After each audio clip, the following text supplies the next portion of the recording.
को पहनना उसका मतलब क्या है? अपने विवेक को सुरक्षित रखना।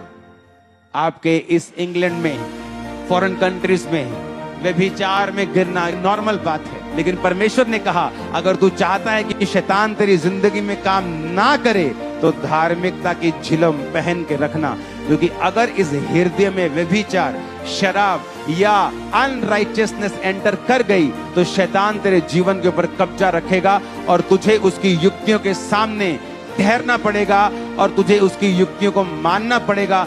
जो वो चाहता है तुम्हारी लाइफ में होगा, तुम उसे रोक नहीं पाओगे। मैं ऐसे लोगों को पर्सनली जानता हूं, करीब से जानता हूं, जो अच्छे क्रिश्चियन हैं, गुड क्रिश्चियन हैं, होने वाले हैं, लेकिन अपने जीवन में कुछ कमियों को रखते हैं।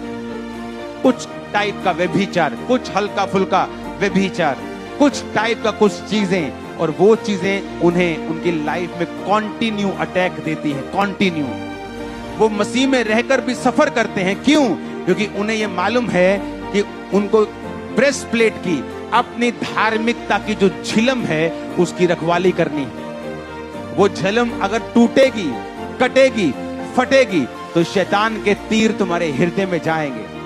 जिस तरह फौजियों की छाती के सामने एक प्लेट लगी रहती थी, तीर से बचाने के लिए, उन्हें तलवार से बचाने के लिए लोहे की एक कवच लगा रहता था। परमेश्वर ने कहा वो कवच तुम्हारे हृदय पे लगा होना चाहिए कि जब तुम ऐसी चीजों को देखो, तुम्हें मालूम है कि ये व्यभिचार है, ये गलत है, तब तुम्हें मालूम हो कि ये शैतान का एक हथियार है।